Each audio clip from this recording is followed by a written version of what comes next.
जय श्री महाकाल मित्रांनो। महाकाल लिहिल्याने आणि महाकाल बोलल्याने तर महाकाल आपण जर बोलले तर महाकालेश्वर आपली सर्व रक्षा करतात। म्हणून जय श्री महाकाल आपण घराच्या बाहेर रोज पडताना बोलावे, म्हणजे आपल्या सोबतच महाकालेश्वर राहतात। येता जाता उठता बसता ते आपल्या सोबतच राहतात।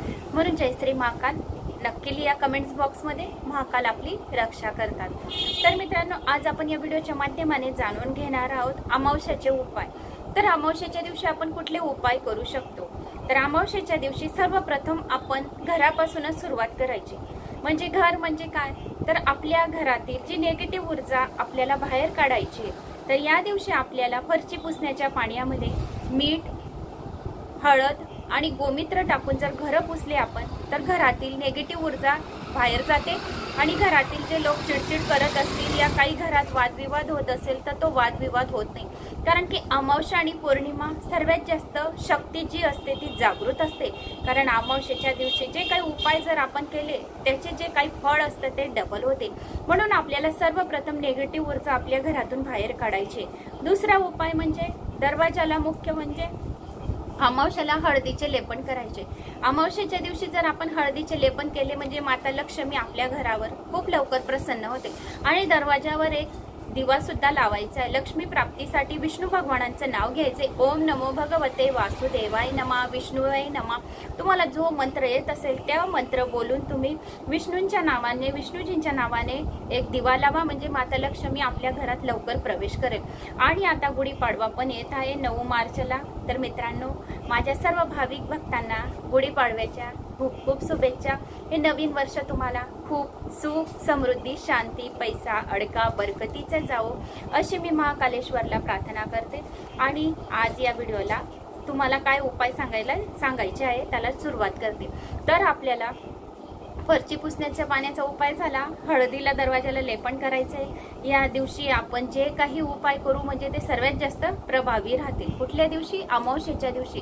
तर एक वाटी घ्या, वाटी असेल या तुमचा कापूर जाळण्याचा काही डिश असेल तर त्या डिश मध्ये तुम्ही 11 लवंगा नाहीतर 11 कापूरच्या वड्या, 5-7 वड्या, जेवढे तुमचं घर छोटं असो मोठं असो, छोटं असेल तर कमी कापूर आणि लोंग लागेल, मोठं असेल तर कापूर आणि लोंग जास्त लागतील। तर तुम्हाला पूर्ण घरभरामध्ये ते कापूर आणि लोंग त्या वाटीत ठेवून तुम्हाला पूर्ण घरभर मध्ये ती जाळून पूर्ण फिरवायचंय, म्हणजे घरातील जी निगेटिव्ह ऊर्जा आहे ती बाहेर जाईल। कापूर आणि लोंग जर जाळला आपण घरामध्ये तर निगेटिव्ह ऊर्जा बाहेर जाते।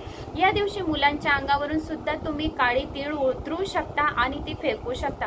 काळी तीळ 7 वेळा आपल्या मुलांचे जर लहान असतील, चिडचिड करत असेल, कोणाची नजर लागली असेल तर आपण काळी तीळ त्यांच्या अंगावरून उतरवून ती 7 वेळा उतरवून बाहेर टाकू शकता। या दिवशी आपण एक नारळ आपल्या घरावरून उतरवून 7 वेळा उतरवून ते पिंपळाच्या झाडाखाली ठेवू शकता। या दिवशी अमावस्येच्या दिवशी पिंपळाच्या झाडाला जल अर्पण केल्याने दूध, जल, साखर असं जर आपण अर्पण केलं पिंपळाच्या झाडाला तर वास्तुदोष जो राहतो आपल्या घरातील आणि पितृदोष जो राहतो तर तो दूर होतो। घरात विनाकारण काही कटकटी होत असतील तर पितृदोषा कारणामुळे सुद्धा, काही पितृदोषांमुळे सुद्धा घरात वादविवाद होत राहतात। म्हणून अमावस्येच्या दिवशी दररोज नाही जमलं तरी चालेल, पण अमावस्येच्या दिवशी, आणि या वेळेसची अमावस्या ही सोमवती अमावस्या आहे। सोमवती अमावस्याला सर्वात जास्त विशेष महत्त्व दिले गेले। या दिवशी स्नान, दान, तपाला आणि तर्पणला सुद्धा महत्त्व दिले गेले आहे। प्रत्येक अमावस्येच्या दिवशी आपण पिंपळाच्या झाडाला जल, दूध अर्पण करून आणि साखर घालून त्याच्यामध्ये आपण हे जल अर्पण करायचे आणि कच्चे सूत पिंपळाच्या झाडाला बांधायचे आहे। जर आपण असे केले म्हणजे वास्तुदोषापासून आपल्याला सुटका होते। आणि एक लांब वातीचा दिवा लावायचा आहे पितृंसाठी, लांब वातींचा। कारण की पितृंसाठी जर आपण लांब वातींचा दिवा लावला म्हणजे आपलं जे पितृंचा आशीर्वाद आहे तो जास्त काळ टिकेल। म्हणून लांब वातीचा दिवा आपल्याला या पिंपळाच्या झाडाखाली लावायचा आहे। या दिवशी जर आपल्याकडे गाडी असेल, मोठी गाडी, छोटी गाडी, कुठली पण गाडी असेल तर त्या गाड्यांना सुद्धा आपल्याला स्नान घालायचे। गाड्यांच्या स्नानच्या पाण्यामध्ये तुम्हाला गोमित्र आणि हळद टाकून मीठ टाकून त्या गाड्यांचे स्नान करायचे। कारण की आपल्या गाड्यांना सुद्धा केव्हा केव्हा नजर लागते। जर आपण गाड्यांना जर गोमित्र आणि मीठ आणि हळद असं जर टाकून त्यांची अंघोळ घातली म्हणजे आपले जे ऍक्सिडेंट वगैरे काही होत राहतात मध्ये मध्ये कोणाकोणाचे, तर ते ऍक्सिडेंटांपासून म्हणजे आपली संरक्षण होते नाही। केव्हा आपण गाडीवर बसले म्हणजे महाकालेश्वराचं नाव घेऊनच बसायचंय। केव्हा पण जर तुम्ही गाडीवर बसले, छोटी गाडी मोठी गाडी सायकल असो मुलांची कोणतीही गाडी, तर त्यांना बोलायला आदत टाका। तर असं जर आपण महाकालेश्वराचं जय श्री महाकाल असं बोलून पण आपण गाडीवर बसलो तरी महाकालाशी खूप काही अनुभव माझ्या समोरचे आलेले आहेत। कारण की महाकालेश्वरचं जर आपण नाव घेऊन बसलो गाडीवर तर महाकाल आपल्याला एक खरंच सुद्धा येऊ देत नाही, पदोपदी आपली संरक्षा करतो। म्हणून गाड्यांवर बसण्याच्या वेळेस जय श्री महाकाल असे नक्की बोला। अंघोळ त्यांचे गाड्याच्या घालत आहे तुम्ही गाड्यांना, तर तेव्हा सुद्धा जय श्री महाकाल घालून असं त्यांच्या गाड्यांवर पाणी टाका। म्हणजे ते स्नान जे गाड्यांचं होईल तर ते महाकालेश्वराच्या नावाने होईल। जसं आपण शिवलिंगाला अभिषेक घालतो ओम नमः शिवाय ओम नमः शिवाय, तसे आपल्या गाड्यांची सुद्धा आपल्याला अशी स्नान घालायची आहे। दुसरी गोष्ट अजून या दिवशी अमावस्येच्या दिवशी जर आपले देवघरातले कपडे जर आपले फाटले तुटलेले असतील, या घरात काही इलेक्ट्रिकल वस्तू बंद पडलेल्या असतील तर इलेक्ट्रिकल वस्तू सुद्धा आपल्याला अमावस्येच्या दिवशी बाहेर काढून द्यायचे। जर आपल्या घरात बंद पडलेली घडी असेल या काही पुराणे सामान असतील, काही गठोडे पोटले कुठे काही जमा असतील तर ते सुद्धा काढून टाकायचे। अमावस्येच्या दिवशी जाळे फटके अटके केल्याने या घरातील संपूर्ण घाण काढल्याने घरातील दरिद्रता दूर होते आणि माता लक्ष्मीची कृपा राहते। जर अमावस्येच्या दिवशी इलेक्ट्रिकल वस्तू बाहेर काढल्या, बंद घडी बाहेर काढली, जर घरात बंद वस्तू जर घरात पडलेल्या राहिल्या तर त्या ची आवाज करतात। ची म्हणजे निगेटिव्ह आवाज करतात आणि खूप काही असं सर्वांना एकदम काहीतरी डोक्यावर ओझं आहे असं वाटतात। म्हणून घरात एक सुद्धा बंद वस्तू, पुरे ड्रॉज घर आपलं संपूर्ण चेक करायचं या दिवशी। आणि चेक झाल्यानंतर जर काही वस्तू ज्या तुटलेल्या फुटलेल्या, किचनमध्ये काही वस्तू तुटलेल्या फुटलेल्या असतील तर त्या सुद्धा किचनमध्ये फुटलेल्या वस्तू नको, घरामध्ये इलेक्ट्रिकल बंद वस्तू घरामध्ये नको। देवघरामध्ये तुटलेल्या खंडित व ज्या मूर्त्या असतील फोटो असतील तर त्या सुद्धा आपल्याला देवघरामध्ये ठेवायच्या नाहीये।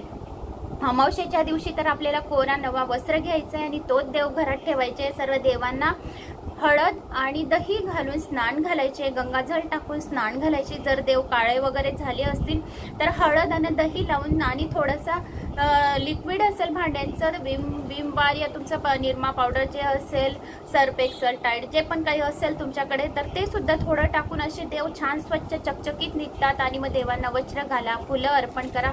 असे केल्याने आपला देवारा पण सुशोभित दिसतो। आणि एक तेलाचा दिवा, तुपाचा दिवा लावायचा, अगरबत्ती लावायची, काही स्तोत्र मंत्र म्हणायचे, आरती म्हणायची। असे केल्याने आपल्या घरातील जी ऊर्जा आहे ती खूप पॉझिटिव्ह होते आणि माता लक्ष्मी सुद्धा आपल्यावर प्रसन्न होते।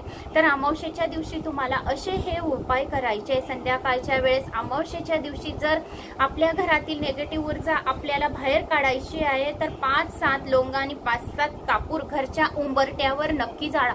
जर आपण अशी 5-7 लवंगा आणि कापूर जाळला म्हणजे घरातील निगेटिव्ह ऊर्जा जी आहे ती संपूर्ण बाहेर जाते आणि आपल्या घरात पॉझिटिव्ह ऊर्जा राहते। घरात वादविवाद होत नाही, भांडणं होत नाही, माता लक्ष्मी सुद्धा आपल्यावर प्रसन्न होते। या दिवशी कालभैरव अष्टकमचं पठण करा।